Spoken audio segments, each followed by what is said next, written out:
Delhi NCR में कड़ाके की ठंड का कहर और रविवार को भी लोगों को ठंड से किसी तरह की राहत मिलने के आसार नहीं है। बीती रात से ही सर्द हवाओं और घने कोहरे ने राजधानी को अपनी गिरफ्त में ले रखा है।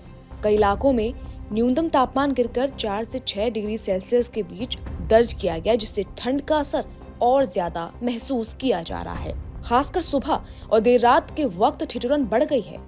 सुबह के वक्त घना कोहरा छाए रहने की वजह से विजिबिलिटी काफी कम रही, या कह सकते हैं बिल्कुल ना के बराबर थी। सड़कों पर वाहन रेंगते नजर आए और कई जगहों पर ट्रैफिक की रफ्तार धीमी रही। कोहरे की वजह से धूप देर से निकली और जब धूप निकली भी तो हल्के बादलों की मौजूदगी की वजह से उसका असर बहुत सीमित रहा। मौसम एक्सपर्ट्स के मुताबिक दिन का ज्यादातर तापमान 21 से 23 डिग्री सेल्सियस के आसपास रह सकता है, लेकिन सर्द हवाओं के चलते दिन में भी हल्की ठंड बनी रहेगी।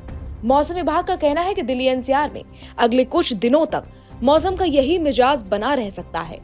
ठंडी हवाएं उत्तर पश्चिम दिशा से लगातार चल रही हैं, जिससे तापमान में ज्यादा बढ़ोतरी नहीं हो पा रही है।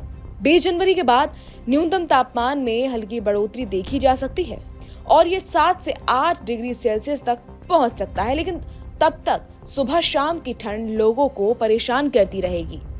फिलहाल बारिश की कोई संभावना नहीं जताई गई है, जिससे ये साफ है कि ठंड और कोहरे से तुरंत राहत मिलने वाली नहीं है। अगर बात रविवार के पूरे दिन के मौसम की करें तो तड़के तापमान 4 से 6 डिग्री के बीच दर्ज किया गया।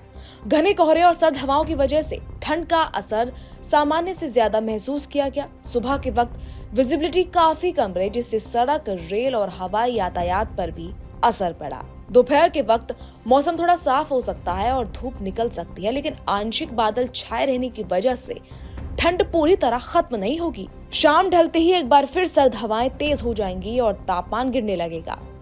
ठंड और कोहरे के बीच दिल्ली की हवा भी लोगों के लिए बड़ी परेशानी बनी हुई है। राजधानी का एयर क्वालिटी इंडेक्स यानी AQI बेहद खतरनाक स्तर पर पहुंच चुका है। कई इलाकों में ये गंभीर श्रेणी में दर्ज किया गया, जो स्वास्थ्य के लिए काफी नुकसानदायक माना जाता है।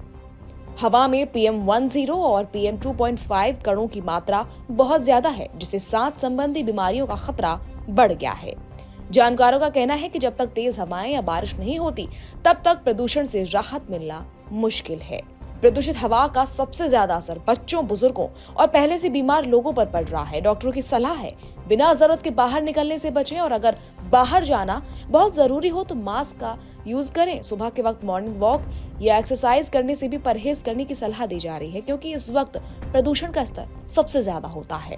घने कोहरे का असर ट्रांसपोर्ट सिस्टम पर भी साफ देखा जा रहा है। कई इलाकों में सड़क हादसों का खतरा बढ़ गया है, वहीं ट्रेन और फ्लाइट संचालन पर भी असर पड़ा है। यात्रियों को सलाह दी गई है कि सफर पर निकलने से पहले मौसम और ट्रैफिक अपडेट जरूर चेक करें और सावधानी बरतें। ठंड को देखते हुए प्रशासन और सरकार की ओर से भी कदम उठाए गए हैं।